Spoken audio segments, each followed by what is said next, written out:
مفتاح الجنتی الصلاۃ، یعنی جنت کی جو کنجی ہے وہ نماز ہے، اور مفتاح الصلاۃ الوضو، نماز کی جو کنجی ہے وہ وضو ہے۔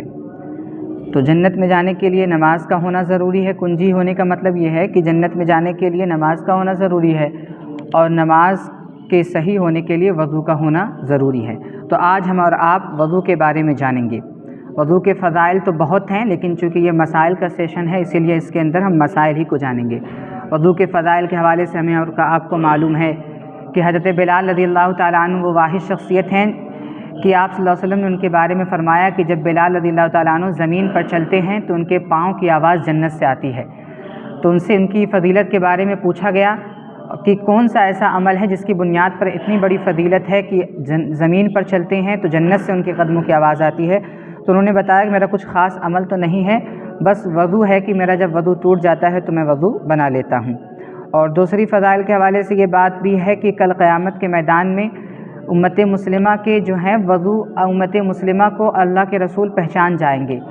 تو اس کی وجہ پوچھیں گے کس وجہ سے پہچان جائیں گے، تو وجہ کے بارے میں لکھا ہے کہ ان کے وضو کے جو اعضاء ہیں، وضو کے جو حصے ہیں وہ چمکیں گے، انتہائی روشن ہوں گے، چمکیں گے، جس کی بنیاد پر اللہ کے رسول ہمیں اور آپ کو پہچان لیں گے۔ یہ وضو کی فضیلت ہے۔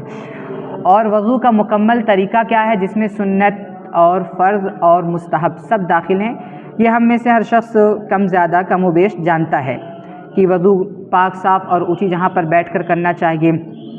اس کے بعد کیا کہتے ہیں، بسم اللہ پڑھے، 3 مرتبہ کلی کرے، مسواک کرے، اس کے بعد ناک میں پانی ڈالے 3 مرتبہ، اور بائیں ہاتھ کی چھوٹی انگلی سے ناک کو صاف کرے، اس کے بعد 3 مرتبہ منہ دھوئے، اس کے بعد 3 مرتبہ کہنیوں سمیت دونوں ہاتھ دھوئے، اس کے بعد پورے سر کا مسح کرے، کانوں کا مسح کرے، گردن کا مسح کرے، اس کے بعد کیا کہتے ہیں ٹخنوں سمیت دونوں پاؤں دھوئے۔ یہ مکمل طریقہ ہے۔ لیکن وضو کے اندر 3 چیزیں ہیں، ایک ہے فرض، ایک ہے سنت اور ایک ہے مستحب۔ اب فرض کسے کہتے ہیں، سنت کسے کہتے ہیں، مستحب کسے کہتے ہیں؟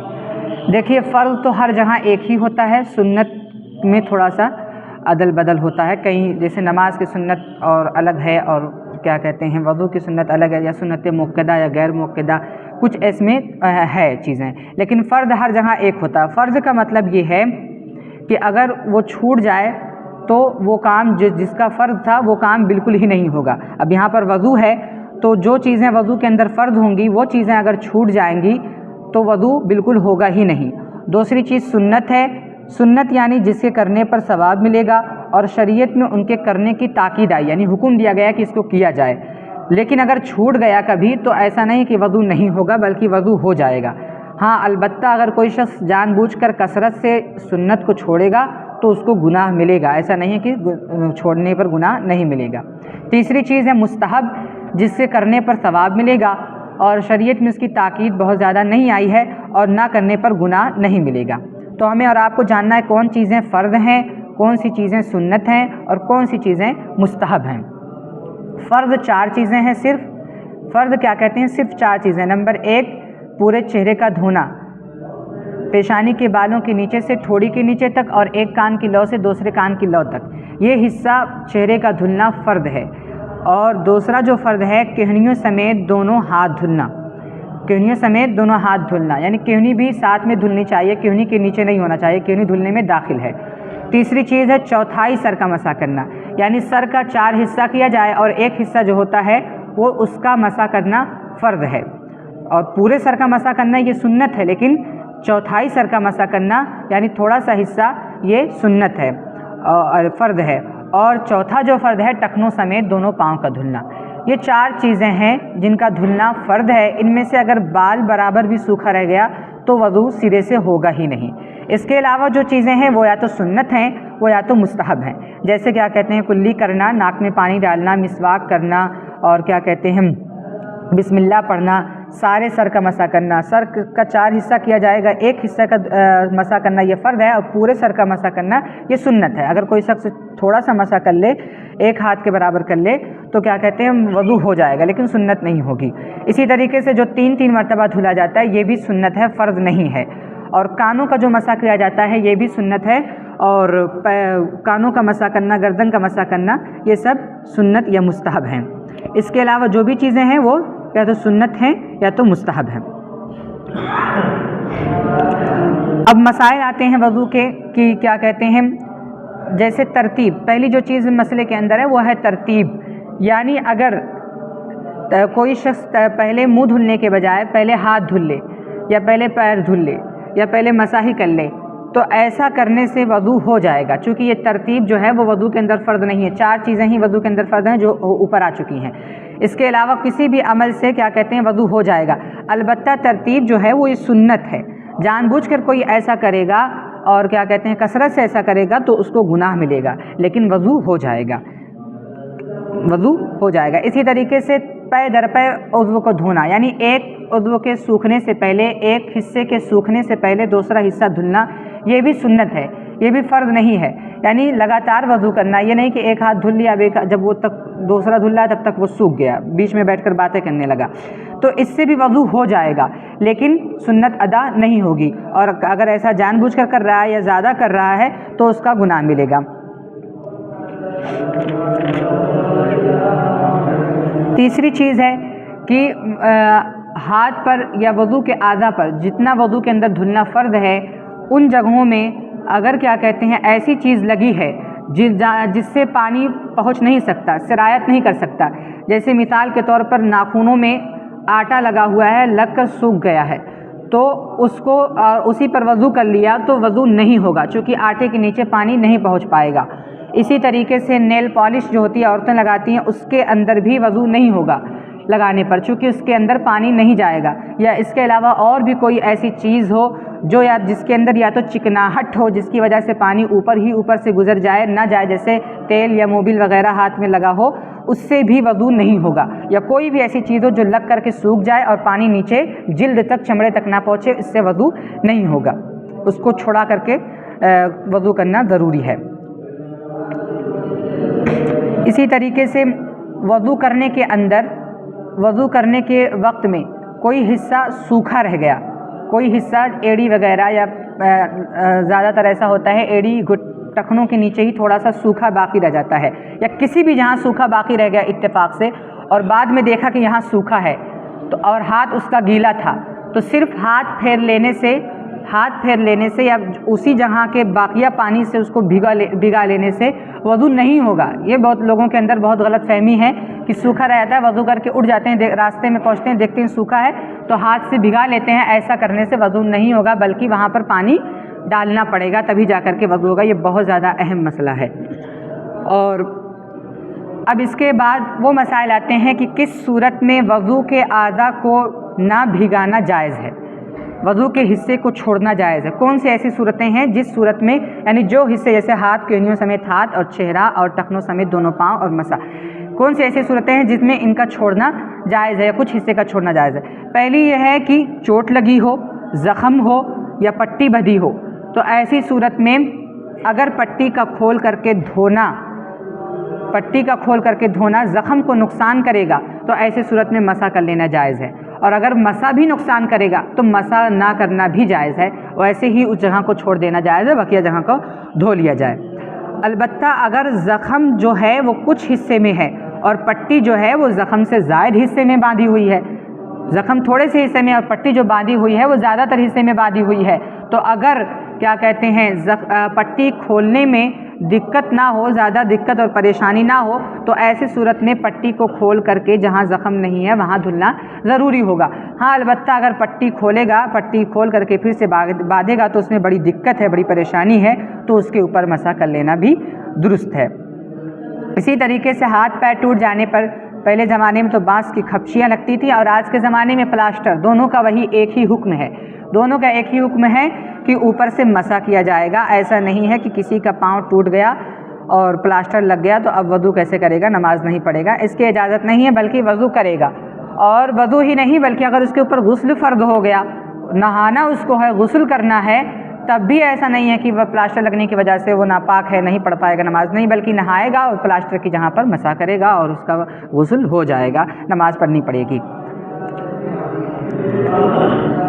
یہ کچھ صورتیں ہیں جس کے اندر کیا کہتے ہیں وضو کے اعضاء کو چھوڑنا درست ہے. اب اس کے بعد کن چیزوں سے وضو ٹوٹ جاتا ہے، چند مسائل اس کے اندر ہیں. پہلی چیز جو ہے وضو کو توڑنے والی، سب لوگ جانتے ہیں کہ پاخانہ پیشاب ان دونوں کے کرنے سے یا ہوا خارج کرنے سے تینوں چیزوں سے کیا کہتے ہیں وضو ٹوٹ جاتا ہے۔ اسی طریقے سے دونوں شرمگاہ سے اگلی پچھلی دونوں شرمگاہ سے پاخانہ پیشاب کے علاوہ کسی بھی چیز کے نکلنے سے بھی وضو ٹوٹ جاتا ہے۔ کوئی بھی چیز نکلے وہ روزہ وضو کیا کہتے ہیں ٹوٹ جائے گا، چاہے وہ کوئی بھی چیز ہو۔ اس کے اندر تفصیل ہے، وہ آپ لوگ بس مختصر یہی ہے کہ کوئی بھی چیز نکلے تو وضو ٹوٹ جائے گا، چاہے وہ سوکھی ہو گیلی ہو، اس سے کچھ فرق نہیں پڑتا۔ تیسری چیز ہے خون کے نکلنے سے وضو ٹوٹے گا یا نہیں ٹوٹے گا۔ اس کے اندر صورتیں ہیں۔ خون نکل کر کے اپنے مقام پر باقی رہا، زخم کا جہاں منہ تھا وہیں پر خون نکلا اور اسی پر ٹکا رہا تو کیا کہتے ہیں وضو نہیں ٹوٹے گا، اور نکل کر کے بہہ گیا اپنی جہاں سے تو وضو ٹوٹ جائے گا۔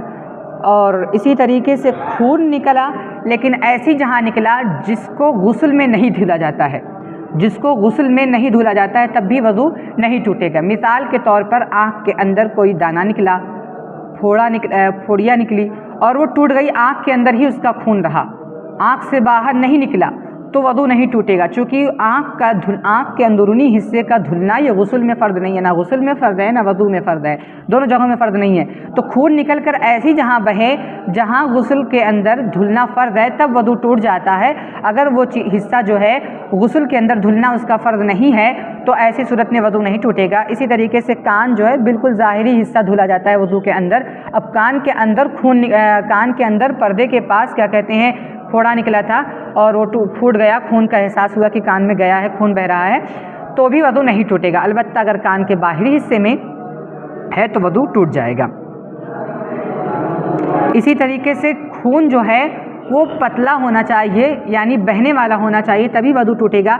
اب اگر کسی نے کیا کہتے ہیں ناک سنکی یا چھنکی جو بھی بولا جاتا ہے اور اس کے اندر جمع ہوا خون نکلا تو اس خون کے نکلنے سے وضو نہیں ٹوٹے گا۔ اس کے بعد تھوک میں اگر خون نکلا، تھوکا اور خون میں تھوک نکلا تو تھوک کا رنگ اگر سفیدی یا زردی مائل ہے، یعنی تھوڑا سا پیلا مائل ہے، زردی مائل ہے تو کیا کہتے ہیں وضو نہیں ٹوٹے گا۔ البتہ اگر خون تھوک کے برابر ہے، جس سے تھوک کا رنگ جو ہے وہ لال کی طرف زیادہ ہو گیا ہے تو ایسی صورت میں وضو ٹوٹ جائے گا۔ اور کان، آنکھ، ناک اور ناف سمجھتے ہیں ڈھوڑی، جس کو ہم اور آپ ڈھوڑی کہتے ہیں، تو کان، آنکھ اور ناک اور ناف یہ 4 چیزیں، اور چھاتی یہ 5 چیزیں، ان 5 چیزوں سے پانی نکلے گا تو وضو ٹوٹے گا کہ نہیں ٹوٹے گا۔ اس کی صورت ہے یہ ہے کہ اگر بیماری کی وجہ سے درد کے ساتھ پانی نکل رہا ہے تو ایسی صورت میں وضو ٹوٹ جائے گا۔ آنکھ سے پانی نکل رہا ہے اور آنکھ میں درد ہے، آنکھ میں بیماری ہے تو وہ پانی نکلنے سے وضو ٹوٹ جائے گا۔ البتہ اگر ایسے ہی پانی نکل رہا، آنکھ میں کوئی بیماری نہیں ہے، کوئی درد نہیں ہے، کوئی تکلیف نہیں، جیسے گاڑی چلاتے وقت اکثر آنکھوں سے آنسو آنے لگتا ہے تو اس سے وضو نہیں ٹوٹے گا، اور رونے سے بھی وضو نہیں ٹوٹے گا، آنسو نکلے گا تو وضو نہیں ٹوٹے گا۔ اسی طریقے سے کان میں درد کے ساتھ پانی نکل رہا ہے تو اس سے بھی وضو ٹوٹ جائے گا۔ ناف سے، ڈھوڑی سے پانی نکل رہا ہے درد کے ساتھ، رس رہا ہے یا پیپ نکل رہا ہے یا پانی ہی نکل رہا ہے، جو بھی نکل رہا ہے، پیپ سے تو ویسے بھی وضو ٹوٹ جائے گا، بات پانی کی ہے تو پانی اگر نکل رہا ہے تو وضو ٹوٹ جائے گا درد کے ساتھ۔ اسی طریقے سے چھاتی سے بھی پانی نکل رہا ہے درد کے ساتھ تو وہ بھی نجس ہے، اس سے وضو ٹوٹ جائے گا۔ اور اس کے بعد ہے الٹی کرنے سے وضو ٹوٹے گا یا نہیں ٹوٹے گا، اس کے اندر بھی صورتیں ہیں۔ اگر الٹی جو ہے وہ منہ بھر نہیں ہے تو وضو نہیں ٹوٹے گا، اور اگر منہ بھر کے الٹی ہوئی ہے تو اس سے وضو ٹوٹ جائے گا۔ منہ بھر کے ہونے کا مطلب کیا ہے، یعنی اتنی الٹی آئی کہ منہ میں اس کو روک نہیں سکتا، منہ میں پورا منہ بھر گیا ہے، اس کو روک نہیں سکتا، اس کو باہر نکالنا ہی پڑے گا تو اس کو کہتے ہیں منہ بھر کے قے ہونا، تو ایسی صورت میں وضو ٹوٹ جائے گا۔ اور اس کے بعد تو ایک اور چیز ہے جس سے وضو ٹوٹ جاتا ہے، سونے سے وضو ٹوٹ جاتا ہے۔ کوئی شخص سو گیا اس سے وضو ٹوٹ جائے گا، اور اگر ہلکا ہی سویا، جیسے ٹیک لگا کر سویا اور کیا کہتے ہیں اس کی صورت ایسی ہو گئی کہ اگر اس ٹیک کو ہٹا لیا جائے گا تو وہ گر جائے گا، تو ایسی صورت میں بھی وضو ٹوٹ جائے گا۔ یا کسی اور جہاں سو رہا تھا، بیٹھے سو رہا تھا اور نیند کا ایسا جھونکا آیا کہ گر گیا، سوتے گر گیا، تو گرتے ہی اس کی نیند کھل گئی اور وہ ترنت فوراً اٹھ گیا تو وضو نہیں ٹوٹے گا، اور اگر تھوڑا سا دیر کیا بعد میں اٹھا، تھوڑا سا بھی دیر کیا، کیا کہتے ہیں وضو ٹوٹ جائے گا۔ اسی طریقے سے نماز میں کھڑے کھڑے سونے سے یا رکوع میں سونے سے وضو نہیں ٹوٹے گا، وضو نہیں ٹوٹے گا، البتہ اگر سجدے میں سو گیا تو احتیاط کا تقاضا ہے کہ اس کا وضو ٹوٹ جائے گا۔ اور نماز میں زور سے ہنسنے سے، مسکرانے سے نہیں، زور سے ہنسنے سے، زور سے ہنسنے کا مطلب یہ ہے کہ بازو والے آواز سن لیں، بازو والے جو ہیں وہ آواز سن لیں، تو اس کو کیا کہتے ہیں، اس سے نماز بھی ٹوٹے گی اور وضو بھی ٹوٹے گا۔ یاد رکھیے کہ نماز کی حالت میں ہنسنے سے، زور سے ہنسنے سے وضو بھی ٹوٹے گا اور نماز بھی ٹوٹے گی، لیکن نماز کے باہر زور سے ہنسنے سے وضو نہیں ٹوٹے گا۔ نماز کے اندر اگر ہنسا ہے زور سے تو وضو ٹوٹ جائے گا اور نماز بھی ٹوٹ جائے گی، لیکن اگر نماز کے باہر ہنس رہا ہے تو ایسی صورت میں کیا کہتے ہیں، وضو نہیں ٹوٹے گا۔ اسی طریقے سے وضو بنانے کے بعد اپنا سطر یا کسی اور کا سطر دیکھنے سے بھی وضو نہیں ٹوٹتا۔ اپنا سطر یعنی اپنی شرمگاہ یا دوسرے کی شرمگاہ یا وہ حصہ جو چھپانے والا ہے وہ حصہ دیکھنے سے وضو نہیں ٹوٹتا۔ اس سے یہ بھی معلوم ہوتا ہے کہ کیا کہتے ہیں، اگر کوئی نہاتے وقت وضو کر لے اس کے بعد کپڑا بدلے تو ظاہر سی بات اس کا سطر کھلے گا، تو کپڑا بدلنے سے وضو اس کا نہیں ٹوٹے گا۔ اور تیسری چیز ہے، ایک اور چیز ہے کہ شک سے وضو نہیں ٹوٹتا، یعنی اگر کسی کو وضو کرنا یاد ہے، کسی کو عصر میں اس نے وضو کیا، اس کا اپنا وضو کرنا یاد ہے کہ ہاں میں نے وضو کیا تھا، اب مغرب تک اس کو اچھے سے یاد ہے کہ اس کا وضو نہیں ٹوٹا ہے، ٹوٹنا یاد نہیں ہے کہ ٹوٹا ہے کہ نہیں ٹوٹا ہے، صرف شک ہوا ہے، تو اس شک سے بھی وضو نہیں ٹوٹتا۔ البتہ آج کے دور کے لوگوں کے لیے مسئلہ یہ ہے کہ احتیاط اور بہتر یہ ہے کہ وضو پھر سے کیا جائے، چونکہ اتنا لوگ پتہ نہیں کیا کیا کرتے ہیں، یاد نہیں رہتا ہے۔ پہلے کے لوگوں کے اعتبار سے لکھا، ان کا حافظہ، ان کی یادداشت مضبوط ہوا کرتی تھی، جس سے یہ معلوم ہوا ہے۔ ہاں البتہ کسی کو معلوم ہے کہ میرا وضو نہیں ٹوٹتا تو وہی مسئلہ رہے گا، نہیں ٹوٹے گا مسئلہ۔ اسی طریقے سے چھوٹا بچہ جو ہے اگر دودھ اگل ڈالے، چھوٹے بچوں کی عادت ہوتی ہے دودھ اگل ڈالنا، گود میں لیا ہے وہ دودھ اگل ڈالے، تو وہ دودھ اگر تھوڑا سا ہے، بچے کے منہ کے اعتبار سے تھوڑا سا ہے، تو اس سے وضو کیا کہتے ہیں لگنے سے وضو نہیں ٹوٹے گا، لگ جائے گا، تو ایسی صورت میں نماز کپڑے میں لگ گیا تو نماز پڑھ سکتے ہیں۔ ہاں البتہ وہ دودھ زیادہ ہے اور منہ بھر کر کے ہے، جو نوعیت بتائی منہ بھر کے ہونے کی، وہی اگر ویسے ہی اگر ہے تو وہ بھی نجس ہے، اس کے لگنے سے کیا کہتے ہیں وضو نماز نہیں پڑھ سکتا، بلا دھلے نماز نہیں پڑھ سکتا۔ اس کے علاوہ یہ کچھ چیزیں ہیں، ہو سکتا ہے کچھ ایک آدھ دو چیزیں چھوٹ گئی ہوں، لیکن تمام جو وضو کی ٹوٹنے والی چیزیں تھیں وہ آ گئی ہیں۔ اس کے علاوہ جتنی بھی چیزیں ہیں اس سے وضو نہیں ٹوٹتا، جیسے گانا سننا، گالیاں دینا، ان تمام چیزوں سے وضو نہیں ٹوٹتا، یا ہنسنا، نماز کے اندر ہنسنے سے وضو ٹوٹ جائے گا، لیکن نماز کے باہر ہنسنے سے وضو نہیں ٹوٹے گا۔ اس کے علاوہ کوئی آپ کی سمجھ میں مسئلہ آ رہا تو پوچھ سکتے ہیں۔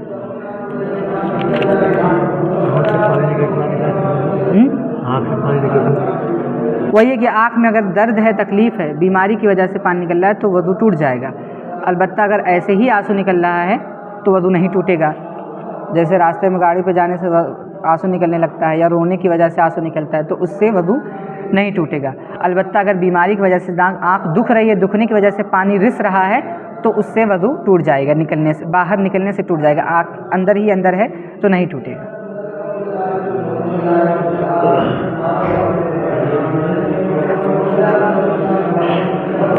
اور ایک چیز ہے، مزی کے نکلنے سے بھی صرف وضو ٹوٹتا ہے، غسل نہیں ٹوٹتا۔ مزی کہتے ہیں شہوت کے وقت، جوش کے وقت جب انسان ہوتا ہے تو اس کی شرمگاہ سے چپچپا پانی نکلتا ہے، پتلا پانی، اس کے نکلنے سے صرف وضو ٹوٹے گا، غسل نہیں ٹوٹے گا۔ تو اس کو دھلنا ہوگا، زیادہ لگے گا تو وہ کپڑے کے بیان میں آئے گا کہ کپڑے کے اوپر کون سی نجاست کتنی لگ جائے تو اس کا دھلنا ضروری ہوتا ہے۔ اب اگر تھوڑا سا لگا ہے، اس کے اندر ہے، وہ کپڑے کے بیان میں انشاءاللہ آئے گا۔